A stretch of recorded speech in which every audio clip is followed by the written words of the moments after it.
Rajasthan ANM के form चालू हो चुके हैं। तो काफ़ी महिलाओं को समस्या आती है कि एएनएम का फॉर्म कैसे भरेंगे। तो आपके सामने ये एक ऑफलाइन फॉर्म है एएनएम का।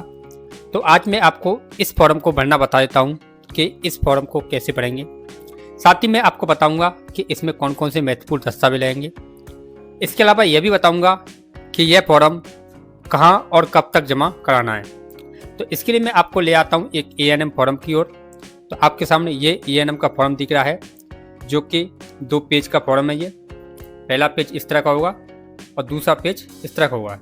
यानी इन 2 पेजों को आपको मैं पढ़ना बताने वाला हूँ। वीडियो को पूरा देखें।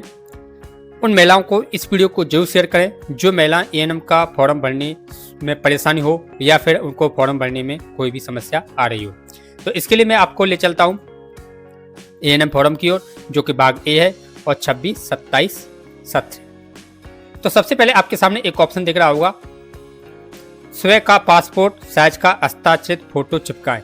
यानी आपको इसमें फोटो चिपकाना है और उस फोटो पर आधे फोटो पर और आधे फॉर्म पर सिग्नेचर करने हैं। तो सबसे पहले आपको यह काम करना है। उसके बाद आपके सामने ऑप्शन आता है परीक्षा का नाम, बोर्ड का नाम। यानी आपको इसमें सीनियर सेकेंडरी की मार्कशीट लगानी है और इसमें बोर्ड का नाम लिख देना है BSCR अजमेर। उसके बाद इसमें लिख देना है उत्तीर्ण वर्ष, आपने कब 12th की परीक्षा पास की थी। उसके बाद इसमें रोल नंबर, पूर्णांक, यानी 500 में से आपके कितने प्राप्तांक है, इसमें बनने प्राप्तांक। यानी 500 में से कितने नंबर आए वो इसमें बनने हैं और इसमें बनना है प्रतिशत, जो कि मार्कशीट में दिया हुआ है। इसको भरने के बाद आपको नीचे आ जाना है। अब आपके सामने एक ऑप्शन आता है अभ्यर्थी का जाति वर्ग। यानी आप सामान्य, SC, ST, OBC और MBC या फिर EWS, आप किस कैटेगरी से आते हैं उसी कैटेगरी के हिसाब से आपको वह सेलेक्ट करना है। अगर आपके पास जाति प्रमाण पत्र नहीं है तो आप जनरल से अप्लाई कर सकती है। अगर आप सामान्य से आते हैं तो आप सामान्य से अप्लाई करें। अगर आपके पास जाति प्रमाण पत्र है SC, ST, OBC या फिर MBC का, या फिर आपके पास EWS कैटेगरी है, तो आप उस पर हिसाब से आपको इस पर टिक कर देना है। इसमें जो ऑप्शन दे रखा है अन्य पिछड़ा वर्ग जाति पर TSP और TSP SC, यानी आपको TSP एरिया है जो कि प्रतापगढ़ बारावाड़ी एरिया से आते हैं, वो TSP एरिया है और वहां से आप बिलोंग करते हैं, तो आपको इस पर टिक कर देना है। इसके बाद आपके सामने ऑप्शन आता है क्या अभ्यर्थी निःशक्तजन OL अर्थात एक पैर से श्रेणी में प्रवेश चाहती है। यानी अगर आप एक पैर से विकलांग हैं और आप इसका आवेदन करना चाहती हैं तो आपको यस करना है। ध्यान रहे, अगर आप इसमें यस करते तो आपको इसका सर्टिफिकेट प्रस्तुत करना अनिवार्य है। इसमें एक ऑप्शन दे रखा है क्या अभ्यर्थी विभागीय महिला चतुर्थ श्रेणी कर्मचारी है, तो यस करें अन्यथा नो करें। अगर आप चतुर्थ श्रेणी कर्मचारी हैं तो यस करें अन्यथा नो करें। इसमें एक ऑप्शन दे रहा है अगर हाँ है तो आपको सा फॉर्म को भरना अनिवार्य है। यानी आप विवाहित कर्मचारी हैं तो आपको सा फॉर्म भरना अनिवार्य है। इसके अलावा आपके सामने ऑप्शन है क्या अभ्यर्थी आंगनबाड़ी कार्यकर्ता आशा सहयोगी है। अगर हाँ है तो आपको सा फॉर्म भरना अनिवार्य है। अगर आप यस करते तो आपको सा जो आगे आने वाला फॉर्म है वो भरना अनिवार्य है। इसके अलावा आपके सामने ऑप्शन है क्या मिलिट्री, पैरामिलिट्री, पुलिस, मृतक कर्मियों की विधवा, अन्य श्रेणी विधवा, तलाकशुदा है, या फिर आप विधवा कैटेगरी से आती है तो आपको हाँ करें अन्यथा नो करें। ध्यान रहे, अगर आप हाँ करते तो आपको उसी प्रकार का जो सर्टिफिकेट है वो आपको लगाना अनिवार्य है। अब आपके सामने छठा ऑप्शन है आवेदन शुल्क वितरण, पोस्टल ऑर्डर नंबर। यानी आपको 20 रुपये का पोस्टल ऑर्डर बनवाना है CMHO के नाम। वह पोस्टल ऑर्डर आपको इसमें नंबर लिख देना है, दिनांक लिख देनी है और राशि जो कि 20 रुपये का बनेगा वो इसमें लिख देना है। अब आपके सामने ऑप्शन आता है बा, यानी आ कंप्लीट हो गया है। अब बा का ऑप्शन आता है। तो बा में क्या क्या करना है,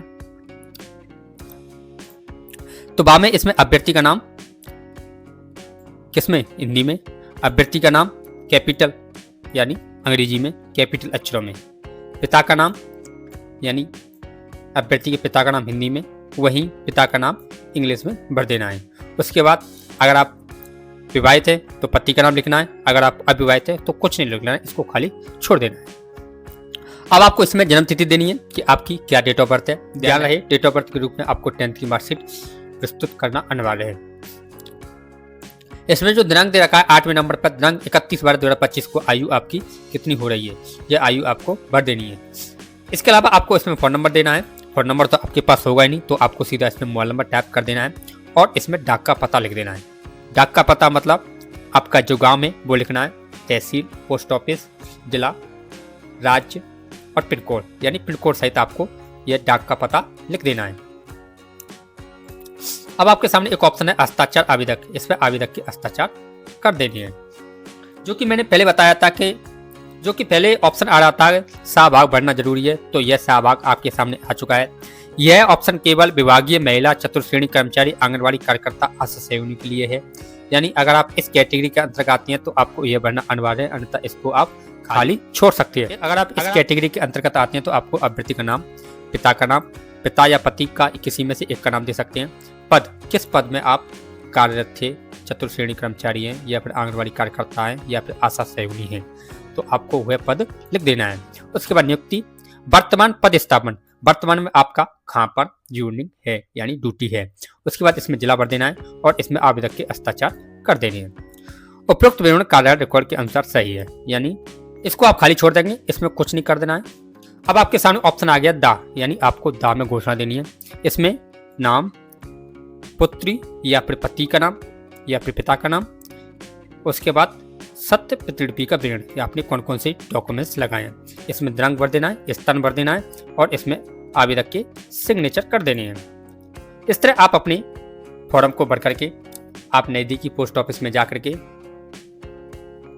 संबंधित जिले के अनुसार आपको CMHO ऑफिस में डाक के माध्यम से, स्पीड पोस्ट या साधारण पोस्ट के माध्यम से या फिर व्यक्तिगत रूप से आपको जमा करा देना है जिला कार्यालय CMHO ऑफिस में।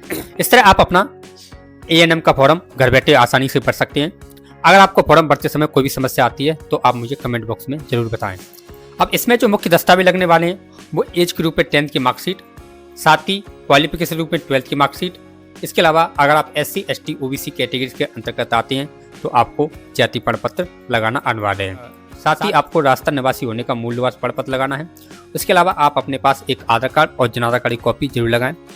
इसके साथ ही अगर आप विकलांग कैटेगरी, विधवा, तलाकशुदा कैटेगरी के अंतर्गत आते हैं तो आपको उसका प्रमाण पत्र लगाना है। अगर आप आंगनबाड़ी कार्यकर्ता, आशा सहयोगी या फिर फोर्थ क्लास के कर्मचारी हैं तो आपको उसका सर्टिफिकेट लगाना अनिवार्य है। इन सभी कागजों को कंप्लीट करके आप नजदीकी पोस्ट ऑफिस में जाकर के जमा कराएं या फिर व्यक्तिगत रूप से CMHO ऑफिस कार्यालय में जमा करा सकते हैं। इसकी जो आवेदन की अंतिम तिथि है वो 7 सितंबर 2026 रखी गई है। 7 सितंबर 2026 से पहले आपको फॉर्म जिला CMHO ऑफिस कार्यालय में जमा कराना अनिवार्य है।